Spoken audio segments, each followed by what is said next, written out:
4 سال جیل میں چکی پیس کر آئے ہیں، ٹیکسی پہ جا کر گھل نہیں جائیں گے۔ اور وہ اٹھ کر دوسرا کباب اٹھا رہا تھا۔ وہ میرا مہمان تھا، گھر آئے کے ساتھ کوئی ایسے کرتا ہے، اور وہ تو تھا بھی معصوم۔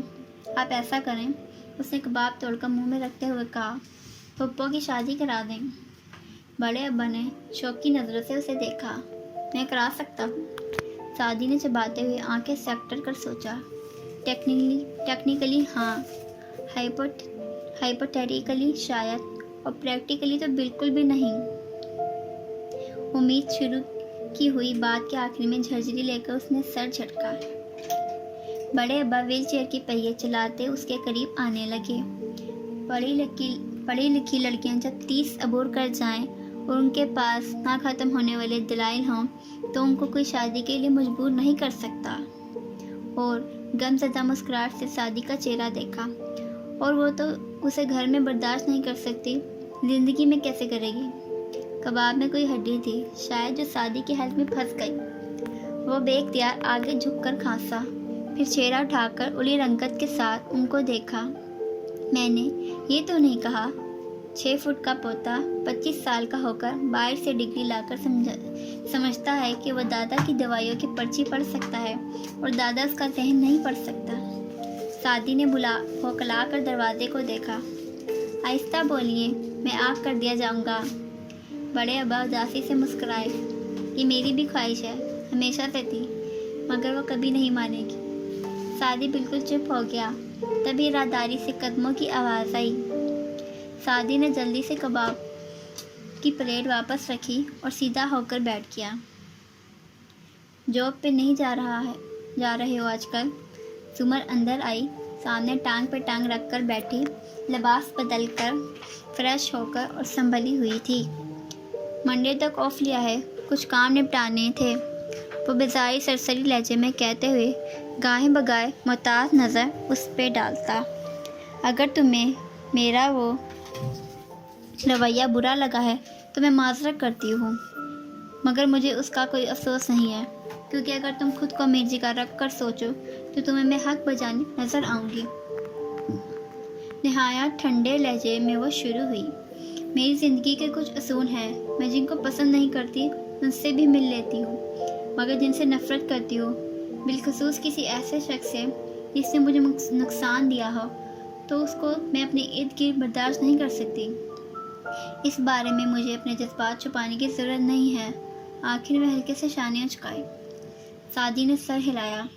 وہ جذبات نہیں، مگر ڈھیروں کر چھپا کر آئی تھی۔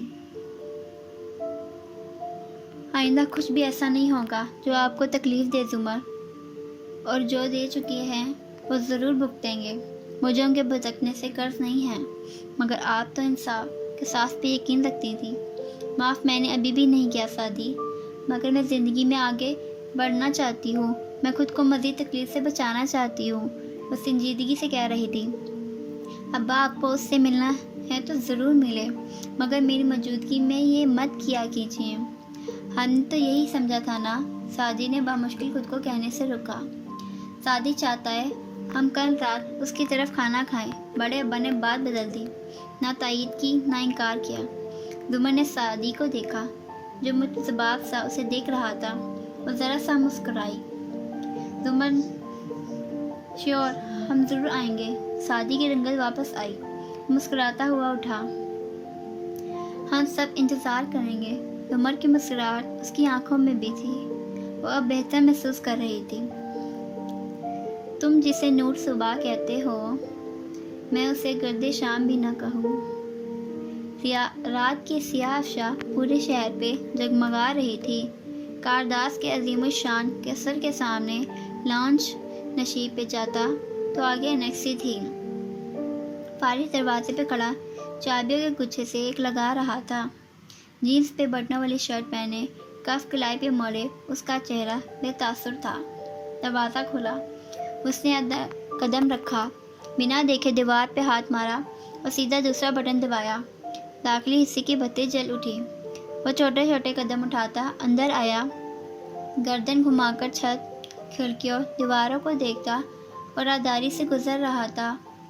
گھر باہر سے پینٹ شدہ تھا، کہ کاردار اپنا گھر پینٹ کرواتے تو اس کا بھی بیرونی حصہ کروا دیتے کہ ان کے لون سے وہ دکھائی دیتا تھا۔ البتہ اندر سے گھر معمولی تھا، نارمل فرنیچر، چپس کا فرش، دیوار اور چھت کے ملنے کی ایک جگہ پہ اکھڑا پینٹ۔ وہ آگے بڑھتا گیا۔ جواہرات نے یہاں کی صفائی کروا دی تھی، آج وہ صاف ستھرا سا پڑا تھا مگر پھر بھی پرانا اور معمولی لگتا تھا۔ لاؤنج چھوٹا سا تھا، اس کی ایک طرف کھانے کی گول میز رکھی تھی، ڈرائنگ روم الگ تھی، سیڑھیاں اوپر جاتی، ایک طرف دروازہ تھا جہاں سے سیڑھیاں بیسمنٹ میں جاتی۔ بیسمنٹ تہ خانے کی طرح تھی، پورے گھر کے رقبے پہ پھیلا کمرہ جس میں ستون تھے مگر دیواریں ندارت۔ اس تہ خانے میں کاٹ کباڑ تھا۔ فارس ادھر نہیں گیا، وہ اوپری منزل پہ آیا، آگے ٹیرس بھی تھا۔ وہ اندر دیوار پہ ایک تصویر تھی، تصویر میں ہلکا سا مسکرا رہا تھا، بالکل ہلکا سا۔ ایش گرے ڈنر سوٹ میں ملبوس تھا، بال اب جیسے تھے، ساتھ ایک ساڑی میں ملبوس لڑکی بھی تھی، سٹیپ میں کٹے بال، بڑے جھمکے، جاذب نظر، وہ بھی مسکرا رہی تھی۔ فارس پلٹ گیا، اس کا چہرہ بے تاثر تھا۔ باتھ روم میں آ کر اس نے نل کھولا اور آستین موڑ کر وضو کرنے لگا۔ ٹیرس سے باہر روشنی میں نہایا کیسر دکھائی دے رہا تھا، اندر ملازموں کی چہل پہل جاری تھی۔ جواہرات سربراہی کرسی پہ برجمان نزاکت سے چھری کانٹے سے اسٹیک کا ٹکڑا توڑ رہی تھی۔ دائیں ہاتھ پہ بیٹھا ہاشم پلیٹ پہ جھکا کھانے میں مگن تھا، اس کے موبائل کی میسج ٹون وقفے وقفے سے بج رہی تھی۔ جواہرات کے دوسرے ہاتھ بیٹھا نوشیروان بے دلی سے کانٹا پلیٹ میں الٹ پلٹ کر رہا تھا، اس کی شیپ بڑی ہوئی تھی۔ تم آج پھر آفس نہیں آئے؟ جواہرات نے کانٹا چلاتے بس نگاہیں اٹھا کر شیرو کو دیکھا۔ اس نے بیزاری سے چہرہ اٹھایا۔ آپ لوگ مجھے کچھ دیکھ کے لیے اکیلا نہیں چھوڑ سکتے؟ ممی، ہاشم نے نگاہوں میں جواہرات کو تنبیہ کی۔ اس نے ذرا سے شانے اچکائے۔ میرا خیال تھا تم اب تک اپنے بھائی کو سمجھا چکے ہوگے، مگر یہ ہنوز اس عورت کے غم میں ہے جو اس کو گدھا سمجھ کر سمال کر کے چلی گئی۔ آپ چاہتی ہیں میں ٹیبل سے اٹھ جاؤں؟ اس کا چہرہ سرخ پڑنے لگا۔ شیرو، بدتمیزی مت کرو، وہ ہماری ماں ہے۔ اور جس طرح ہاشم نے صرف نگاہ اٹھا کر سختی سے کہا تھا، نوشیروان نے گردن جھکا لی۔ جواہرات نے گہری سانس لے کر گلاس لبوں سے لگایا۔ میں اس دن کا انتظار کر رہی ہوں جب تمہیں احساس ہوگا کہ تمہاری ماں اور تمہارا بھائی تمہیں پروٹیکٹ کرنے کے لیے کیا کیا کرتے ہیں، اور یہ پورا ہفتہ ہم نے تمہارا خواہ مخواہ کا غصہ برداشت کیا ہے۔ تم ہمیں ہی مورد الزام ٹھہرا رہے ہو۔ اگر سعدی نے اور اس نام پہ نوشیروان کی کنپٹیاں پھٹنے کو تھیں، کچھ برا کیا بھی ہے تو تمہارے بھائی کے ساتھ، اور جب وہ کہہ رہا ہے کہ وہ اسے سنبھال لے گا تو تم کیوں اپنا خون جلا رہے ہو؟ نوشیروان نے کانٹا رکھ دیا، بس کھا چکا تھا وہ۔ فارس چلا گیا۔ ہاشم نے دانستہ ماں کو دیکھتے ہوئے موضوع بدلا۔ وہ ابھی ٹھنڈے انداز میں شیرو کی مزید کلاس لے سکتی تھی، مگر ہاشم کے مسلسل نگاہ سے تنبیہ کرنے پہ گہری سانس لے کر بولی، مہمان سے 4 دن بعد بدبو آنے لگتی ہے، سو آج اس کا گھر تیار کروا دیا تھا۔ نوشیروان اٹھنے کے لیے پرتول رہا تھا، مگر بہرحال اس میں اتنی جرأت نہ تھی کہ بڑے بھائی اور ماں کے سامنے سے یوں اٹھ جائے۔ ہاشم کا موبائل پھر بجا۔ اس نے ایک ہاتھ سے کانٹا لبوں تک لے جاتے دوسرے سے فون کان سے لگایا۔ جی آپ کا کام ہو گیا تھا، میں صبح تک کیس فائل آپ کو بھجوا دوں گا۔ جی بالکل۔ اس نے پلیٹ پرے کی اور دوسرا نمبر ملانے لگا۔ ہاشم کے ہر وقت بجتے فون کے وہ عادی تھے۔ جی زمر، کیسی ہیں آپ؟ ان دونوں نے چونک کر اسے فون پہ کہتے سنا۔ میں نے آپ کو ایک کیس فائل کا کہا تھا۔ اوکے، وہ کاپی ہو گئی ہے؟ اچھا، میں ڈرائیور کو بھیج دیتا ہوں، آپ کے گھر سے پک کر لے گا۔ اس نے رک کر سنا۔ آپ کدھر ہیں؟ خیریت، سعدی کی طرف۔ اچھا۔ ہاشم بات دہرانے کا عادی نہ تھا، مگر چونکہ یہ اس کے لیے بھی غیر متوقع تھا سو وہ دہراتا گیا۔ نگاہ اٹھا کر شیرو کو دیکھا، پھر بھویں بھیجے اسے ہی دیکھ رہا تھا۔ چلیں جب آپ واپس آئیں۔ اچھا، صبح سے وہیں کوٹ جائیں گی؟ اوکے، کوئی مسئلہ نہیں۔ ہاں سعدی قریب ہے تو میری بات کروا دیں، وہ کہتے ہوئے اپنے چھوٹے بھائی کو دیکھ رہا تھا۔ جواہرات بھی نیپکن سے لب تھپتھپاتی ادھر ہی متوجہ تھی۔ کیا حال ہے سعدی؟ وہ بولا تو آنکھوں میں سرد مہری در آئی۔ نوشیروان نے ہوں کہہ کر استضاء سا سر جھٹکا۔ میں تو بالکل ٹھیک ہوں۔ ایسا ہے کہ صبح میری سیکرٹری تمہیں کال کر کے کل کی اپائنٹمنٹ دے گی، ضرور آنا، میں انتظار کروں گا، کہہ کر اس نے فون رکھ دیا۔ یہ گرایا آپ نے اسے ڈی اے کی نظروں سے کہ وہ ایک دفعہ پھر فیملی بن گئے۔ وہ کل آئے گا، میں اس سے بات کروں گا اور میں سب سنبھال لوں گا۔ اب وقت آ گیا ہے کہ تم سعدی یوسف آبسیشن سے باہر نکل آؤ۔ یہ ہر فکرہ توڑ توڑ کر تحمل سے ادا کیا۔ نوشیروان ریلیکس۔ جواہرات نے اپنی نرمی سے شیرو کا ہاتھ دبایا۔ اس نے بظاہر خود کو نارمل کرتے ہوئے اسبات میں سر ہلا دیا۔ بہرحال تاثرات چھپانے میں ماں اور بھائی جیسا ماہر نہ تھا۔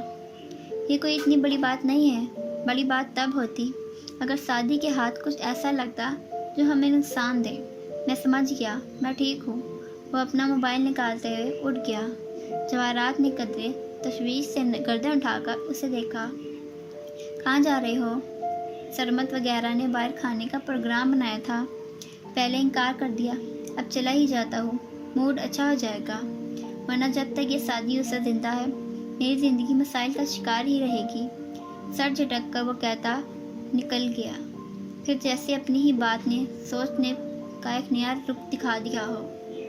مر کیوں نہیں جاتا سعدی آخر؟ اتنے تو بم بلاسٹ ہوتے ہیں روز۔ وہ تو کہہ کر نکل گیا، مگر ہاشم بے اختیار سانس روک کر اسے دیکھنے لگا۔ سوچ سمجھ کر بولا کرو، اس نے وقت سے قدرے برہمی سے پکارا۔ شیرو نے مرے بغیر بائے کا ہاتھ ہلایا اور آگے بڑھتا گیا۔